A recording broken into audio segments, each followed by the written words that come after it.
On this episode of the Youth Ministry Sherpas Coast to Coast podcast, we are pumped to have our good friend and youth ministry legend Josh Griffin join us.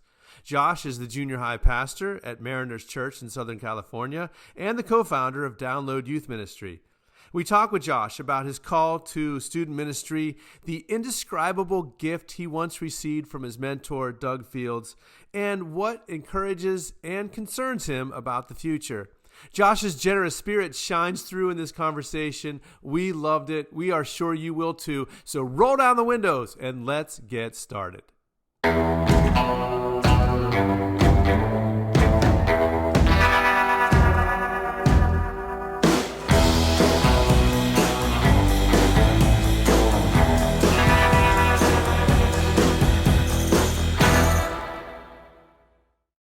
Hey friends, welcome to the Youth Ministry Sherpas Coast to Coast podcast. My name is Steve Anderson and I am joined by my fantastic friends. Hey Brock Morgan and Shannon Dunn. Good morning. Hey Steve, Shannon. Hello. Good to be together today. We are proud members of the Download Youth Ministry podcast network. If you're not familiar with the work of Download Youth Ministry, go out to downloadyouthministry.com, check out all the amazing resources, including the incredible Sidekick app. You can run your whole youth ministry program from your phone. It's pretty epic. Everybody should try it out. And speaking of epic, guys, and speaking of Download Youth Ministry, today's episode is going to be pretty epic. Yeah, it is. Oh my goodness. You know, so we have a guest and we're excited about our guest. Is there, now Shannon, what t-shirt are you wearing and why? I think this is a hint to our guest. Well, it narrows it down a little, but I'm wearing a pickleball sweatshirt because this person's a big fan of pickleball.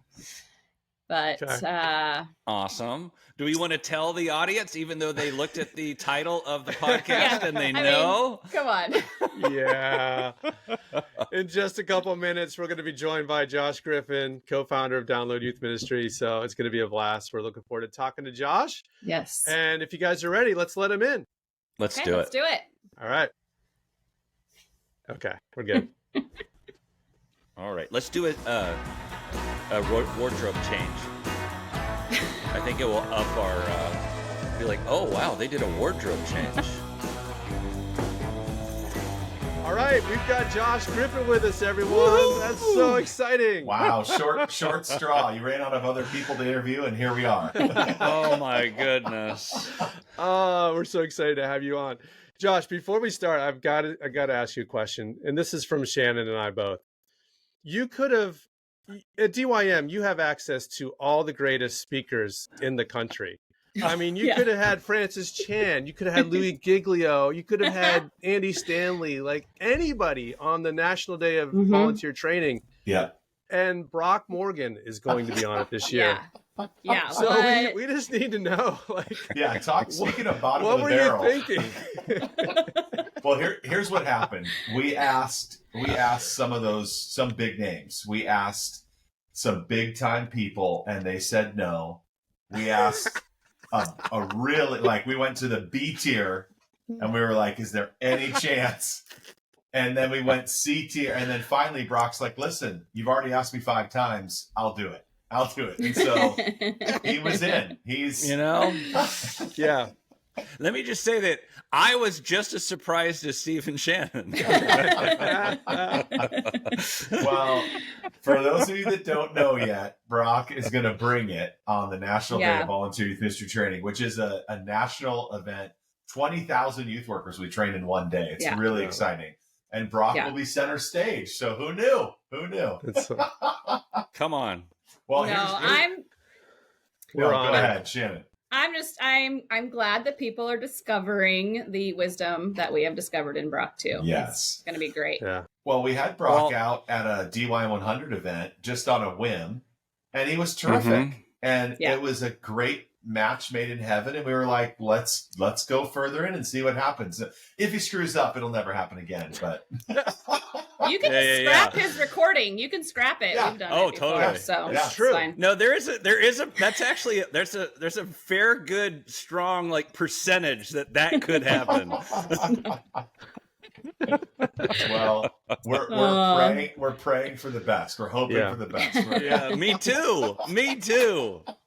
It's gonna be good. Oh, that's funny. It's gonna be good.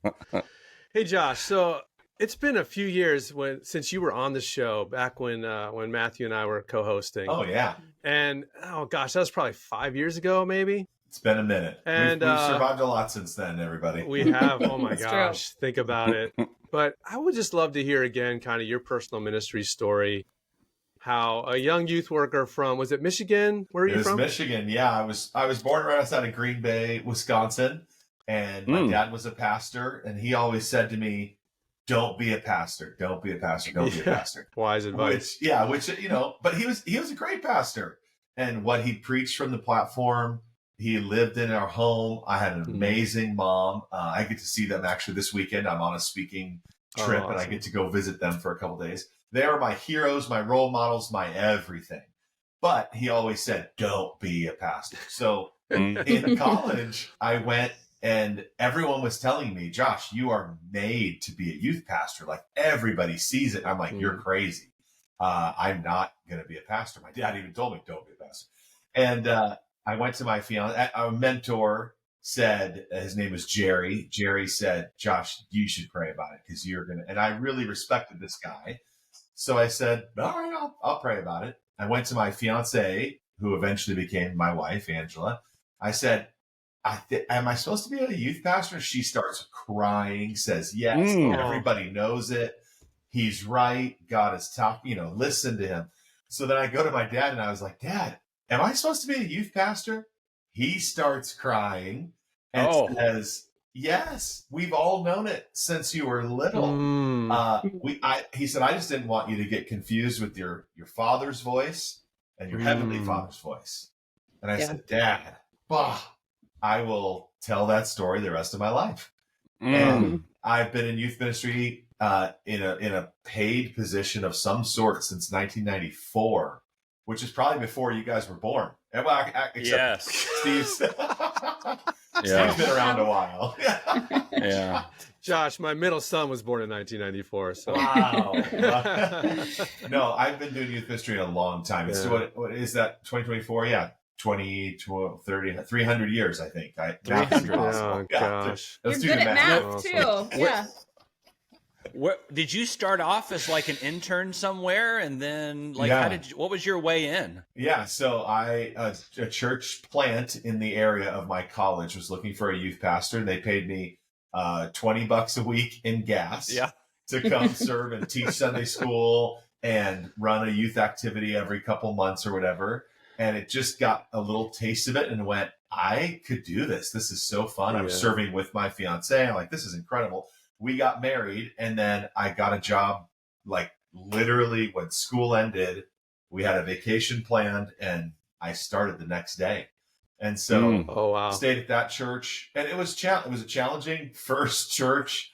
I made every mistake you could make. It was rough, but stayed there for 8 years, and God was good. Wow. And I was at Saddleback for almost 13. And then now at Mariners as the Jew. So 3 churches in 30 years. That's not too bad, right? No, that's amazing. Not bad at all. Not bad at all. That's really good.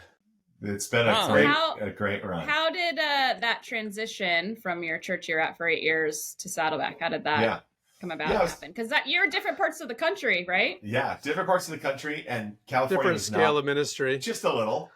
Yeah, we're a church of 300 on a good Sunday, with 30 kids in the youth group. But God was doing something extraordinary there. And kind of beyond my ability, if I'm honest with you. Like, I think sometimes as youth workers, we look internally and we're like, I'm killing it right now. And there is seasons where you are giving a lot of yourself and your energy and your time and your nights, all that, But there was something, I would dare say, supernatural happening, that God was moving in a really unique way. And so, but I was also burned out and tired and frustrated. And so I read a book called Purpose Driven Church at the time, and it transformed. I was like, I've been thinking this stuff the whole time.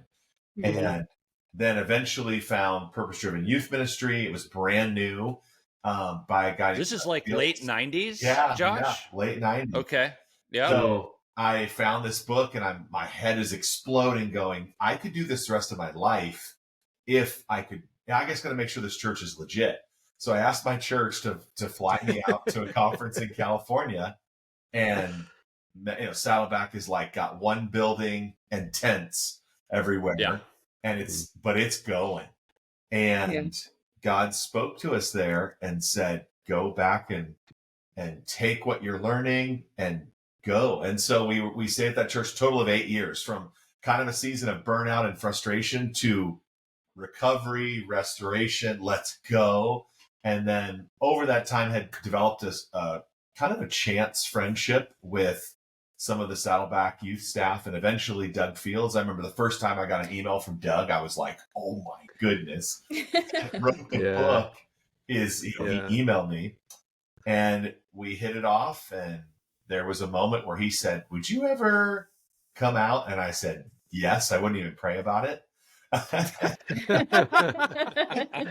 and we did. It was 2 small kids and my wife, and we moved 2,500 miles away. Those kids are now graduating from college, which is bonkers to me.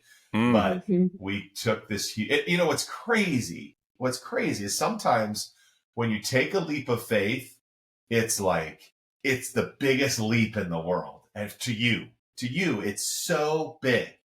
And then to God, it's like it's nothing. It's like a little step. It's like a baby step. But to me and to us, we're like, oh my goodness, our whole world. And it was nothing for God to just see us through that moment, to land us at a church where we did find a better pace and healing, and we were totally aligned with the vision. Doug ends up becoming literally my best friend in the whole world. And like, God is so good. Like, I just think if someone is listening and they're like, I'm about to take a big leap and it feels like a chasm, I would say to you, from my experience, God has like lifted me for my little baby step to him, in these leaping moments that it's truly amazing. And God is so good. And he's so much bigger than whatever leap you think you face. So I would have never dreamt of story where eventually I would take over for Doug at Saddleback. No pressure, taking over for Doug. No big deal. Not at all. And then being a part of that high school ministry for years. I would say this, Doug opened our student building. It's called the Refinery. And he's on top of the world. He's like loved. He'd been at the church for 20 years. He could have ridden into they would have laid palm branches down as he entered on a donkey to the student building. And instead, he said, Josh, I want you to have it. So I designed it. It's state of the art. It's awesome. It's going to double the youth ministry, but I want it to be yours. And so he stepped aside and said, run, go.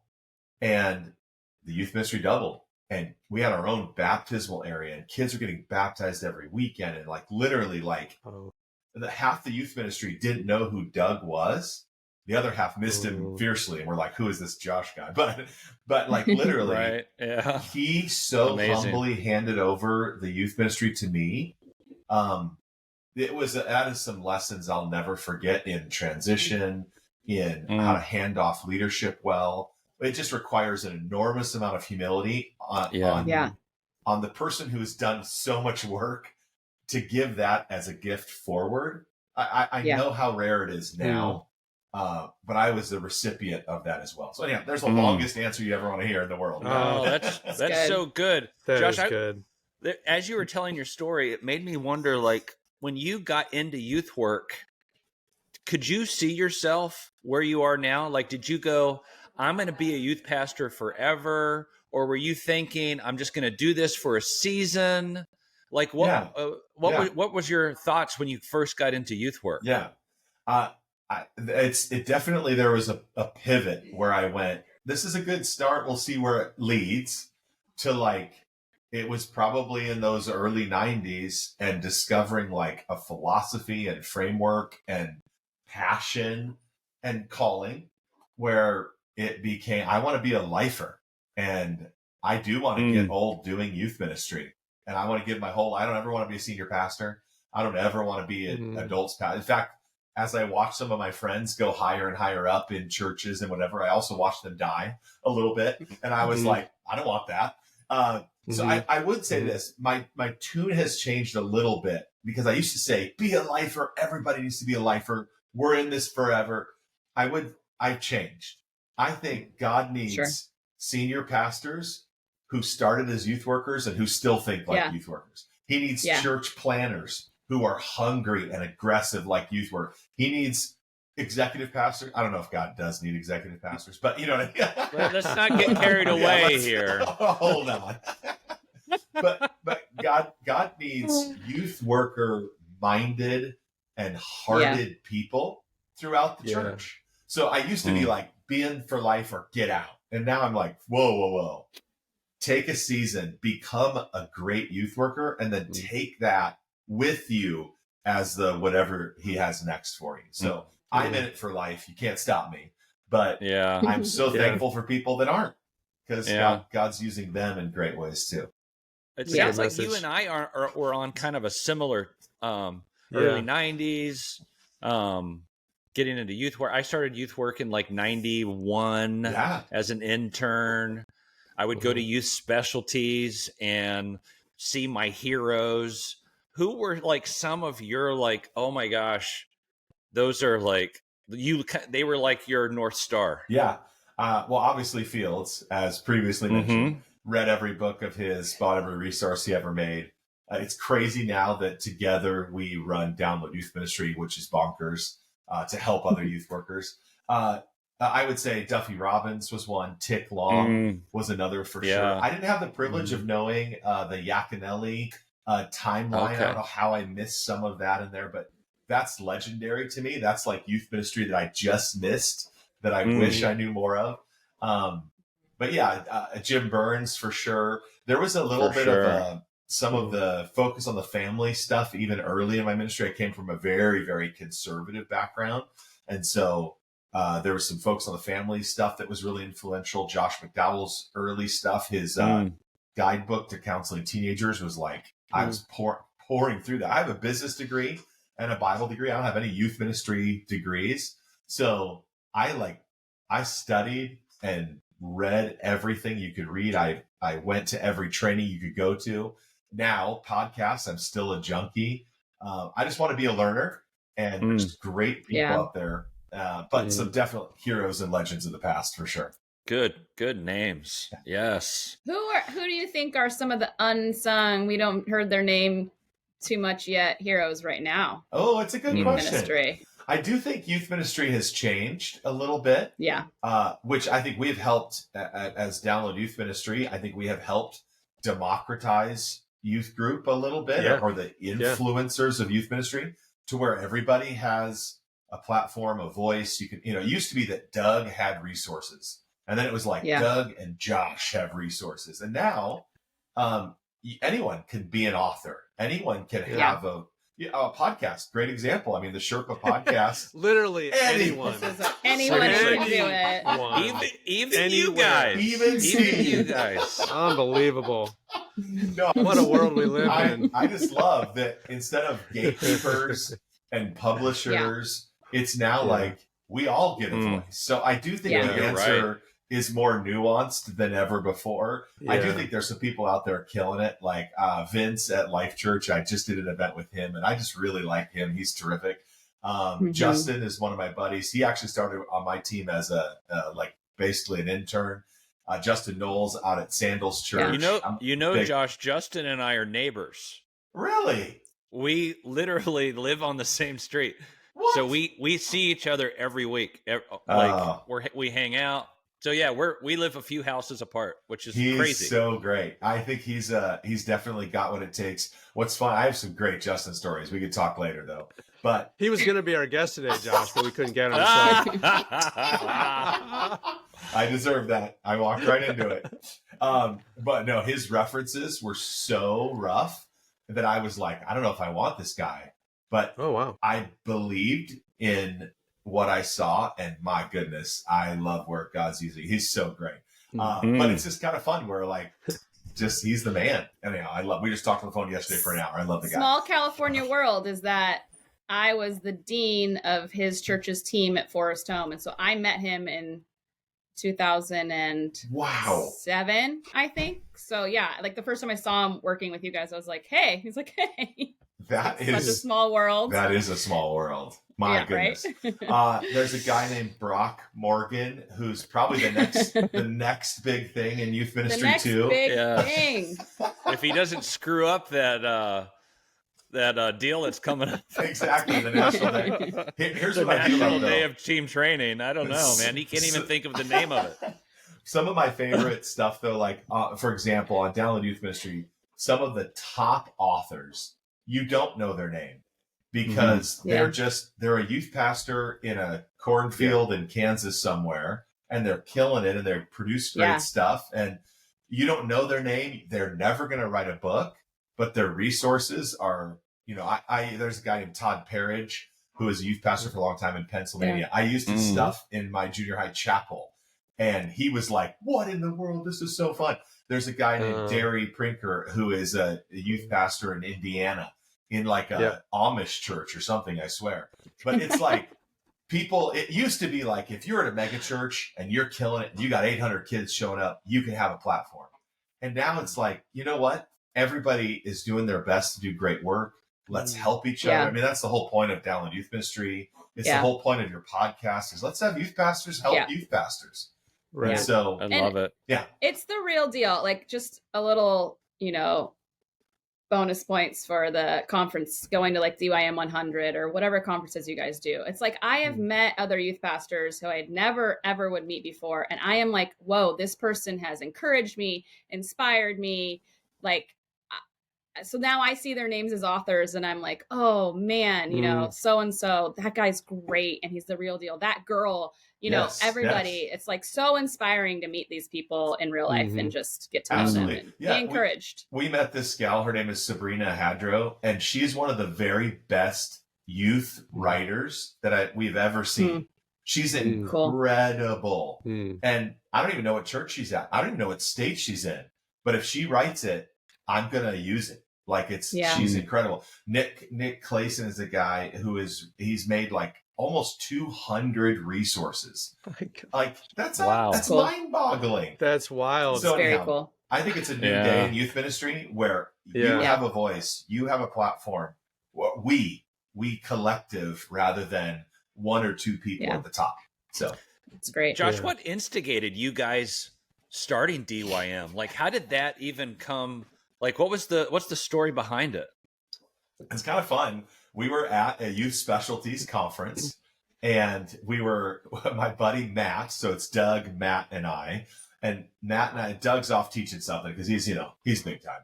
And he's Matt big time, yeah. Matt and I are in the hotel room at the event center, and got this email, and it said you could start an online store in like 3 minutes, and it was WooCommerce was the name of it, and it was a WordPress thing, and we were like, we've always talked about doing a store that was only digital. What if we, Matt and I are like, what if we call it Digital Youth Ministry? And so we buy the domain name, we install WooCommerce, we call Doug over, and then we're all tinkering on it. And then, I've got to go to a panel, Matt's got to teach a workshop, and Doug's going to do the general stuff, whatever. So we're running. So we revisit it and we launch it a couple months later as we debated Digital Youth Ministry or Download Youth Ministry. Obviously, we went with Download Youth Ministry. And it took off. And in the first month, we sold 60 downloads. And we went, this is awesome. This could work. Like 60 people. And we just tweeted it and whatever. We didn't have any email lists or any. We're just like. MySpace. Yeah, we MySpaced it. Yeah. we sent out a quail with a letter attached to its leg. But we just said, could this be a thing? And it was just Doug's stuff, my stuff, and Matt's stuff. That's it. And then we tinkered for a year, but it made a couple $100. We put the couple $100 back in. The next month it made $300 or something. We put that back in. We just kept going, and and it just kept going. And Yeah. then we realized the real secret sauce is not Doug, Matt, and Josh. It's everybody. And, Right. you know, now, again, 10 plus years later, there is, you know, 800 authors, 6,000 resources. Like, it is to me, Download Youth Ministry, we're just stewarding it. We're just trying to help people discover it. But it is really made by youth workers for youth workers. And I'm still doing youth ministry too. Doug and I, you know, we both serve at Mariners Church. I was there all day yesterday. We have 5 services this weekend. I just did Easter, youth group at Easter. We'll talk about that on a different show, but we haven't. And it was huge. It was great, but I'm exhausted. Yeah. But I'm in it. So I'm not some guy who's like, buy my stuff because I wrote it in my office building in Texas. No, I'm saying I want youth workers to help youth workers because I'm a youth worker and I'm giving my life to it. Well, it's just so, it's the idea is so brilliant, but I was never like a tech person. Like, were you guys super like in like on the like tech world? Yeah. Did you know what you were doing? Was that business major, that business degree helpful? A little bit. I would say Matt was the geekiest of the 3 of us. And then I was probably next. Like, he was good. I was dangerous. And Doug has no idea. We're happy when he remembers his password to his computer and can get in. Yeah. So yeah. I think the most advanced program he's ever used is Keynote ever of all time. So yes. No, he's the least geekiest, but he is the most passionate. His attention to detail. You know, we released this curriculum called Co-Leader for youth ministry. Just so many people said, you make all these pieces, put the pieces together, and we'll just buy a curriculum from you. So we did. And his like experience, you know, he has more youth ministry wisdom in his pinky than I have in my body. And, you know, he is so wise, thoughtful. I don't do details very well. He does. I do big picture really well.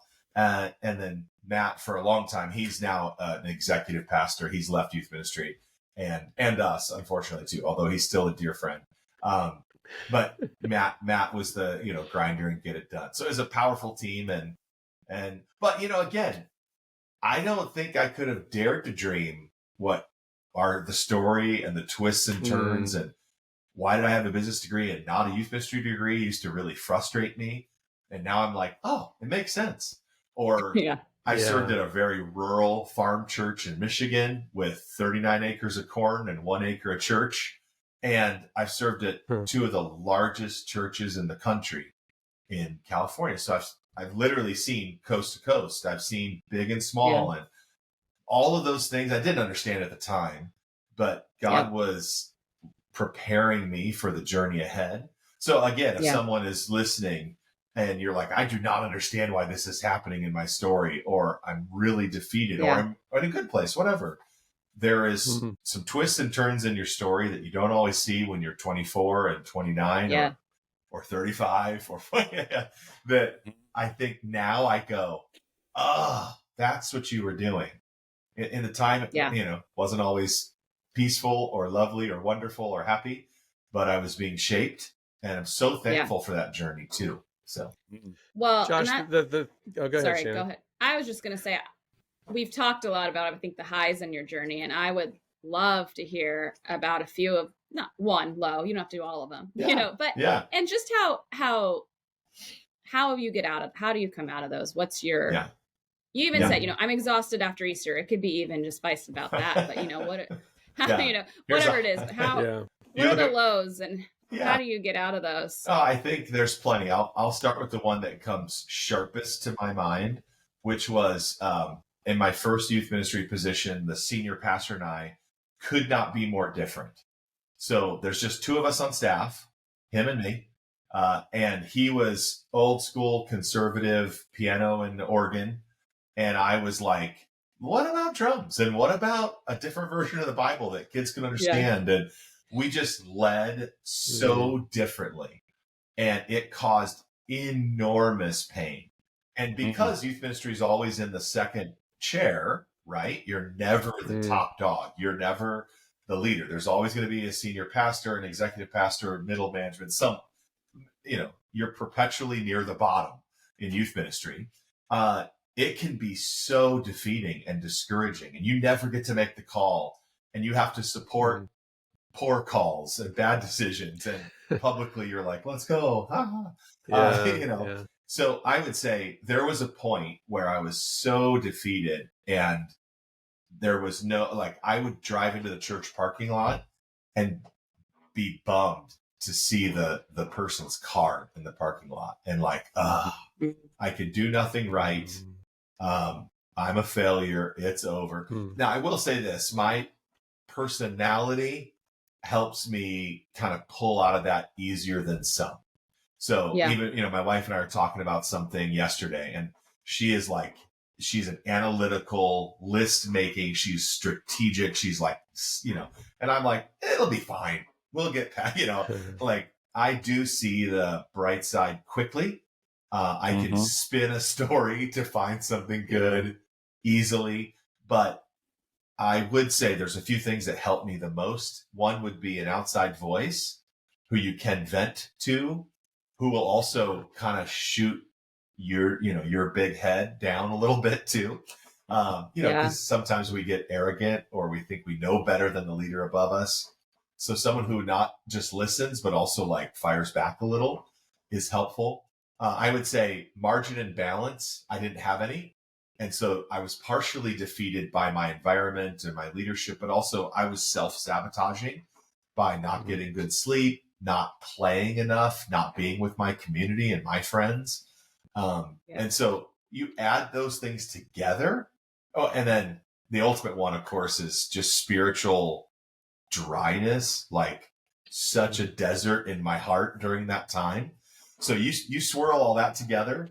That is a recipe for disaster and failure and people that quit. Yeah. And so when someone leaves youth ministry, which happens way too often, way too easily, I would always go back to, do you have a mentor? Are you having fun? Are you sleeping enough? Are you exercising? Do you have a good community around you?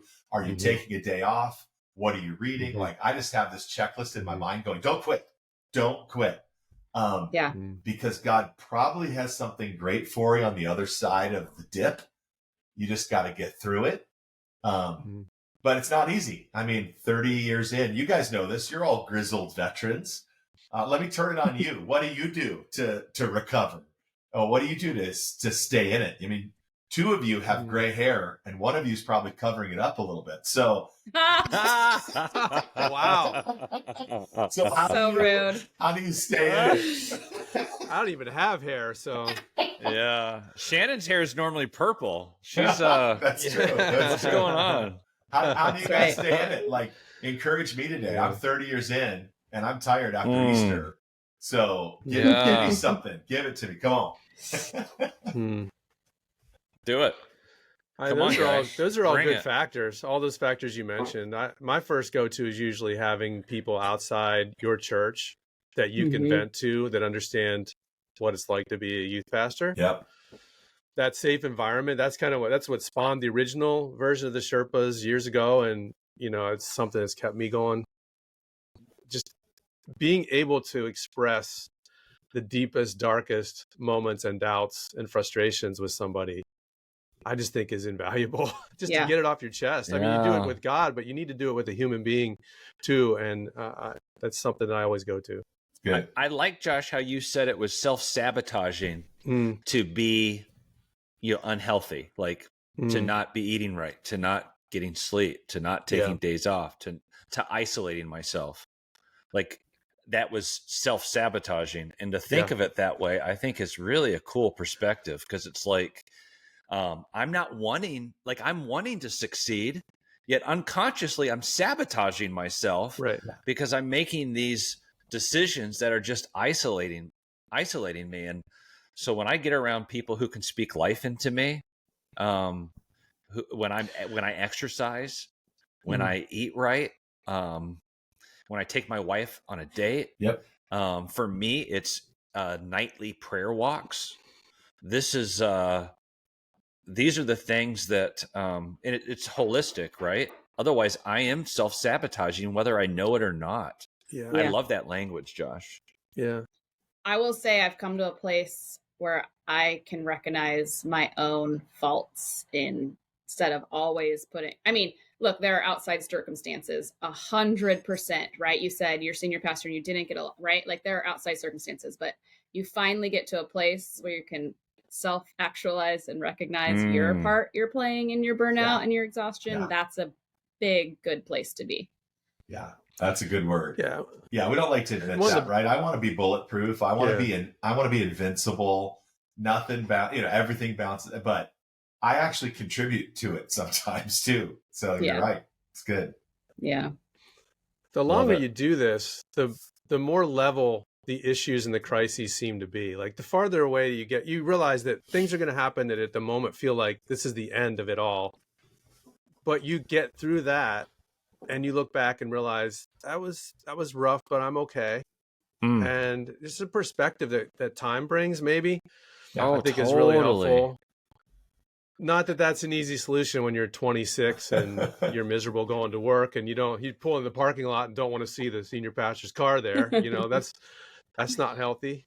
Yep, exactly. No, I think you're right though. As we get older, we realize things are more repairable than we thought they were sometimes. Yeah.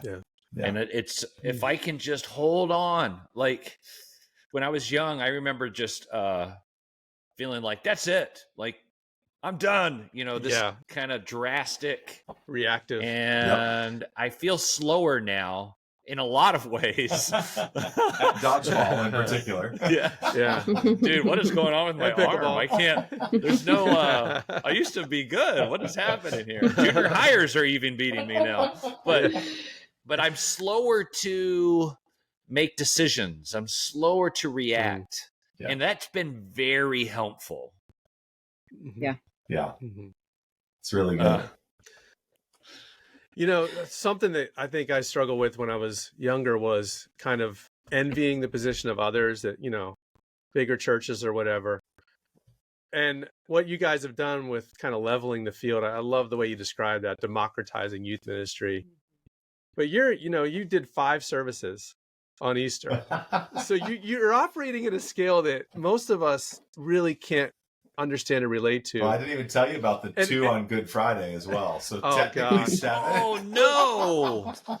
Oh no, Josh! Oh my gosh! Right. That's crazy. I think my point is that a lot of people get envious when they hear stuff like that, but it's not better. No. I mean, what's the crappiest part of being the middle school pastor at Mariners? Do you ever fantasize? It's gotta really suck sometimes. Wow. And also, do you ever fantasize about being at a smaller church? What's funny is there is a church just down the street from my house that pays really good and is really small, and I was like, that sounds okay sometimes, man. Yeah. To go back to... Is that Malibu Pacific? No, it really is a genuinely good church that's just, I genuinely considered it. I would say bigger is not better for sure. Although a lot of times we equate that, right? Like you are successful because you have 100 kids at your youth group or whatever. I would say there's a whole lot of good parts and there's a whole lot of bad parts. I think church politics, there's always church politics, but in particular at our church, there's a fair amount. It's a very corporate feeling structure where the first church I started in was like, whatever, kind of like, but I'm also very thankful for that too, because we have benefits now, which I didn't have good benefits when I started, whatever. Yeah. So like but I would say the pace of the larger ministry is pretty intense.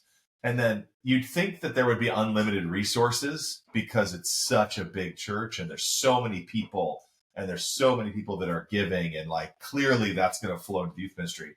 But sometimes in a big church, because there are so many bodies, everyone's like, that's got to be covered, right? You don't need more and so I need more volunteers and I need to make my small groups smaller because right now they're kind of mini youth groups and I need them to be small groups, But everyone's like, it's covered because it's a big church, a lot of people. Or our church in particular, not to give you too hot of a take, because I love my job.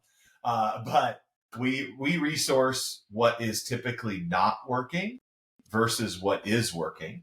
So we repair and fix and shore up the broken versus like, Yeah. holy smokes, this thing's crushing. Let's give them another staff person. Let's give them more money. Let's give, increase the budget. Typically they're like, Sure. it's good, leave it alone. And let's go fix. So if I could change something, I would say put funds and resources and people into what's blowing up and make it go even further. So our junior high ministry happens to be in a good season right now, but it's just me and another guy that are running it. We're in the middle of hiring now, which is great, but we've got a lot of kids coming, and it's a pretty heavy thing on just a couple people. So I'm like, oh my gosh, resource it more. Like, give us whatever we want. And they, of course, don't see it that same way. And I don't have the whole picture. I mean, again, a great youth ministry learning I didn't have early on is all I think about is youth ministry all day, every day. That's what they're paying me to think about youth ministry. I don't have the whole picture. I don't know the other, squawking baby birds that are looking or whatever. So I know I used to be really critical of that moment of like, wow, we're always the first to get cut, and we're the ones taking the hit, and pity me. I do think over time I realized that we're not, that isn't fair. And the quick decision that I would make if I was the leader in arrogance, I don't have the full picture. I don't have all the information. And I probably would actually make the decision they're making too if I did. But from my seat, it's quick to judge up. And so while that is a pain point, and I'll be honest with you, it is. It makes youth ministry heavier when you have 2 people carrying it instead of 3 or 4, whatever.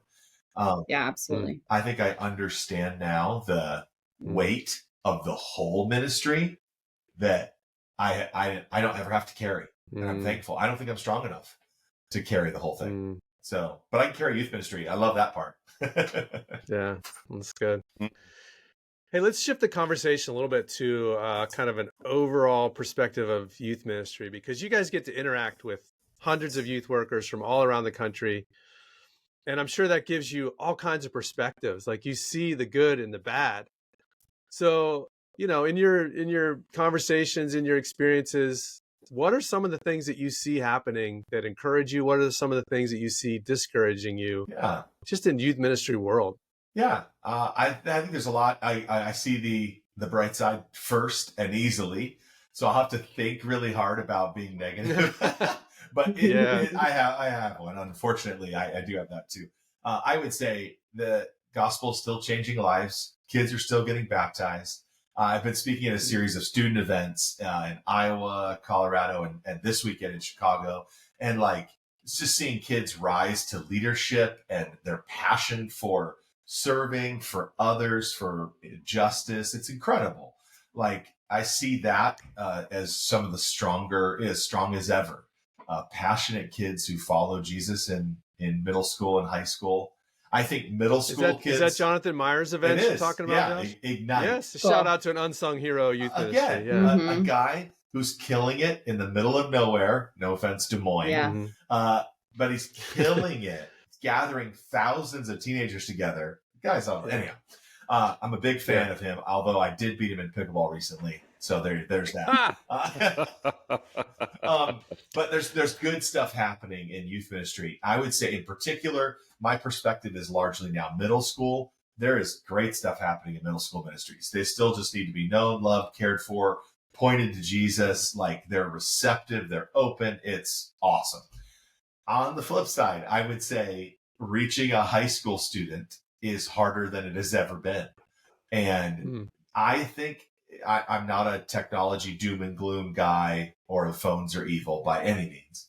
But I do think the rise of the smartphone, the accessibility of every belief system and subgroup that has ever existed, now having a community, I think that is making high school ministry more challenging than ever. It used to be, hey, you go off to college and your faith will get rattled, but you'll come back around after, a tough, when you have kids, right? That was the used to be. Now that's happening in high school, where the internet and their phone is telling them the same things that college used to. So I think it's all moved down a notch. Yeah. And it's coming for middle schoolers next, for sure. And I think again, not a doom and gloom guy, but we'll come back when we have kids is the deconstruction, momentum has kind of eroded that as well. So I have enormous concerns for the future of it all. Absolutely. I don't think I'm alone. I don't think I'm the first person in a generation to be like, will the next generation follow Jesus? And they will. Yeah. But it can be very disheartening when, now as an older youth worker, I go through Instagram and I see my old students from even 15 years ago or 10 years ago. And I'm like, oh, wow, they are far from Jesus. Or, whoa, why would they, or, oh, they have an OnlyFans. All right. Or whatever, it's just, I think social media has made some of that hit really hard in a negative way. Like, it's fun to follow kids beyond youth ministry, but I think the long view of that can hurt as well. Going, I was talking to a dad this week. I won't use any names, but his daughter.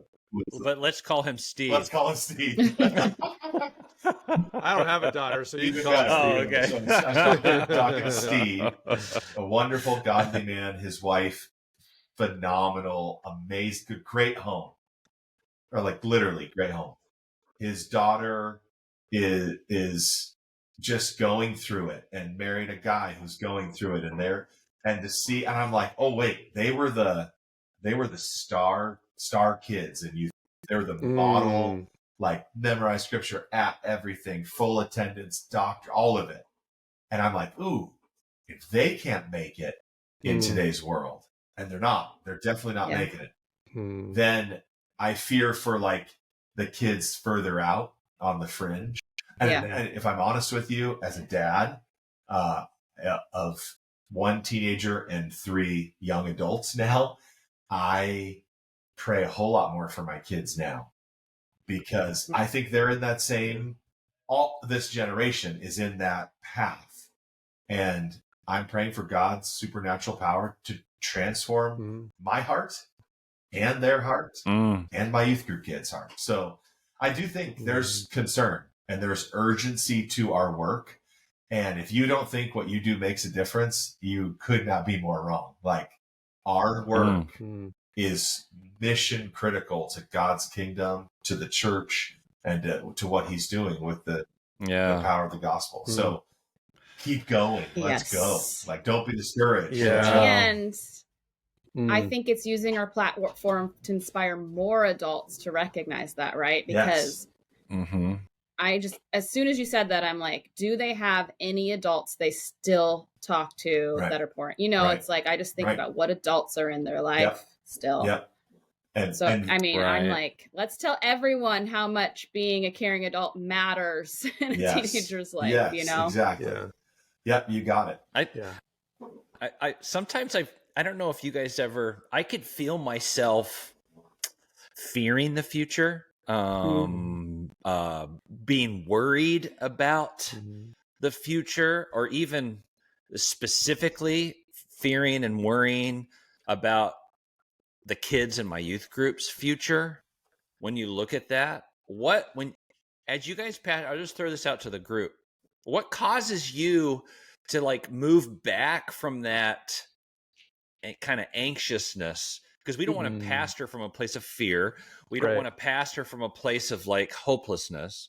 What causes you guys to kind of step back and be reminded of the hope that we have in Jesus? What does that for you? Yeah, what do you guys got? I'll let you lead. Question. Yeah, I agree. It's a great question. Because I don't want to be afraid of I'll just throw this out there, and you guys can kind of mess with it. I will be reading. I'm a stats guy. I love reading. I love research. I love stats. What you're saying, Josh, you're like, oh wow, the way the culture is going. And I could talk about specific issues that worry me, but I won't. And I just go, and I feel my chest tighten. Yeah. But then I'll self-talk. I'll be like, wait a second, we have God, and I'll fill my chest, and He has a dream and I'll fill my chest, and I'll be like, okay, it's all right. I'll self-talk my way off the cliff. Mm-hmm, mm-hmm. Does that? I like it. No, am I the only I one? like it. No. I was gonna say, I think maybe I too quickly rely on, but also it is what I do, is like, I know the seeds I'm planting matters. Good too. And it doesn't mean that I am the only one responsible for this child's faith, this student. Like, God, why would I ever doubt that God is going to work through whatever it is I'm doing or whatever it is another adult is doing in their life? Like, stop putting your fears and doubts so heavy. Like, let God, sometimes I'm like, am I giving too easily to that? And I need to like chase that person down. But I do. I'm like, God tells us, like, plant the seeds. Like, this is my place in this. And right? I would say that's not just for youth workers, but even as parents, like, I want to parent that way as well. Like, I am parenting in faith, but I'm a part of the puzzle. I'm a big part of it. I know I am, but it's got to be, my wife had a meeting at our school yesterday for our youngest son, and my last one in high school, which is crazy. But she was coming home last night. We're having dinner, and it was just reminded of the village of faith around our kids and the influences way beyond just us parents. We're not alone in this. And the church youth ministry is a vital piece, not the whole thing, of that discipleship process too. So we're a part of it. We're planting seeds. I would add to it that if I'm playing the long game, so if I was playing the short game, I'd be like, we're losing and it's not good. And we're behind. But I'm playing the long game. So I'm just going to chip away. And I've given my life to this. And now granted, I'm already 50, or 49 technically, but I'm giving 50 years of my life to this thing, and I'm going to give whatever God has me left until the very end. And so the short-term thinking leads to defeat and failure and quitting. There you go. And long-term says, I'm in it, and I'm going to give it all until the end. Yeah. Brock, I like what you said about, like, you go to the place of doubt and darkness, self-doubt, right, and fear. And I know, like, our parents in this culture are thinking that, and everything is telling them that everything is going terribly and the culture's falling apart. But I think one of our roles is to speak optimism into the generation, to say that God wins when things seem the darkest, and God wins when we're the underdogs, and God wins when our backs are against the wall. And so you have to kind of do both. Like, you reflect honestly about what's happening, but then, as pastors for the next generation and advocating for that, to speak of the potential and the possibilities and the victories. I just think we have to do that. We have to speak it to feel it. And that if we don't do that, we're just gonna fall into a maelstrom of defeat, discouragement. So that's part of what this podcast is for. Good word. Yeah, seriously. No, I agree. It's so important. I mean, that's the voice we play, not just with our kids, but with our kids' parents. Because sometimes I talk to parents and they are so hopeless, and I go, and living in fear. Yeah. I'm like, let me tell you what I see in your kid. Yes. Right. Because a mom texted me last night, and she was like, I feel like I shouldn't take my daughter to youth group anymore. I feel like it's a big waste of her time. She's acting horrible. And she's texting me this last night after youth group. It's like 10 o'clock at night. I'm like, why am I even looking at my phone right now? Like, what? And so I just quickly went, well, your daughter went up for prayer. I noticed her really worshiping the Lord. And I can tell she loves Jesus. And this mom just went, oh my goodness, thank you. I needed to hear that. But we are the hope. Yeah. That's a role. That's a role we play. It's a good word. Yeah. Josh, this has been so great. I love your vulnerability in this. Just your encouragement, your spirit of positivity is what we need. And thanks for doing that. We end every show with a little. Guys. Yeah, of course. Won't be the last time. So we end every show with something that encourages us. We ask each other what's kept us going this week. And so we're going to do that today. And then we'll start with Brock. Brock, what's kept you going this week in youth ministry? All right. Last night, it was awesome. This one thing. So I finished my talk. Everyone goes into their small groups. And I go to the 9th grade girls small group. My daughter is the leader. And she, I guess, had them do this because they all did it. She got them in pairs of 2. These are 9th grade girls. They're holding each other's hands, facing each other, and praying over each other. And I just paused and I just soaked that in. And I just went, oh, how they are caring for each other and praying over each other. She's taught them how to do it. I was proud of my daughter, but then I just felt such like these girls they're falling in love with Jesus. They're caring for each other. I just was like, all right, I can go another year at least. It's good. Just So that. good. Yeah. Shannon, what do you got? What do you got this week? Yeah.